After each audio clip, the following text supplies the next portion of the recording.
Ito mga ka-tracker, solid to. Ayan, napili na po ng aming client. Ipakita ko lang po sa inyo para magkaroon kayo ng idea. Ayan po.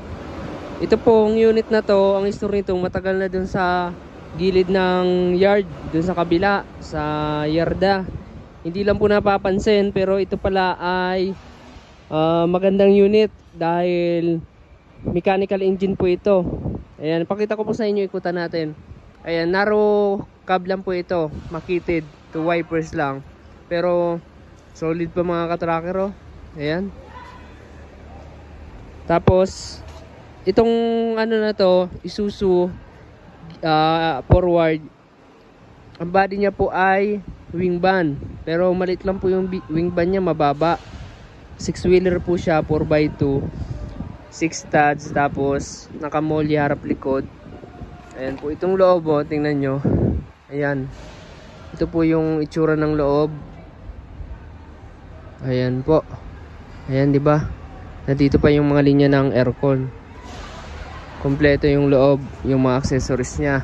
Ang makina po nito 6HL1 pero mechanical engine. Ayan o, 6HL1. Ayan. Tapos yung chassis nito sariwa din. Ayan, sariwa chassis. Ayan, di ba? Pero yung chassis nito mga ka-tracker, kung makikita nyo dito sa likod, maliit. Ayan, tapered po siya. Ito po yung tinatawag ng tapered. Ayan yung itsura niya. Yung wing ba naman, maiksi lang to, mga 18 ang haba. Ayan, wing ban siya. Ito yung loob. Ayan, mababa lang to. So ayan, marami naghahanap na karaan mechanical. Ayun, ito hindi namin na ipakita. Tapos may tumingin na client, nag-ikot-ikot kami. Ito nga, meron kami nakita. Ipakita ko sa inyo yung makina. Sariwa yung makina nito mga ka-tracker, oh. Ayan po. Itong ano, forward na to, wala tong higaan sa likod. Ayan, ito yung walang higaan. Ayan, wala po siyang back bed. Ipakita ko po sa inyo yung ano nito, makina para makita nyo. Ayan, makina niya po ay 6HL1.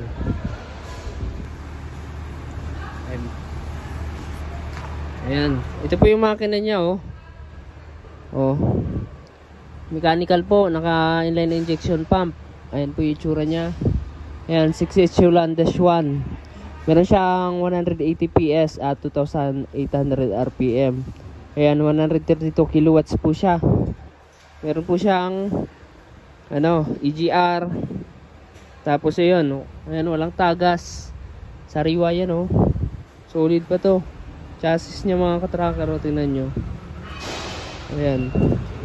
So ito ay napili ng client, taga Bicol pa mga ka-tracker, taga Bicol. Idadagdag daw nila sa unit na kinuha nila. May mga kinuha na sila at naganap rin ulit sila. At ito yung nakita.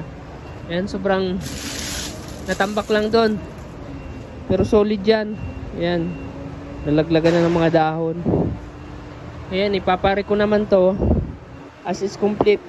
Recon, medyo recon na rin. Ayan o, walang tagas po, oh. Ganda nito. Medyo modelo na rin siya compared sa mga 6HH1. Ayan, ay sa mga naghahanap po, dito po kami sa Calipil Marketing Corporation, Barangay Mambugdos, Bacoor, Cavite. Ayan, ganda pa ng ano nito, spring sa cab. Ayan po, maganda. Ayan o, Barangay Mambugdos, Bacoor, Cavite po, sa mga naghahanap ng Japan surplus truck. Ayan, paki-message po kami sa aming FB page, Trucker Moto PH. Ayan, ganda o. Ito, may mga i-recon din kami dito. Ito, mga ano to, Eagle na camel type chassis, singkit na cab. Ayan po, like na lang po and share, subscribe. Maraming salamat. God bless. Bye bye po.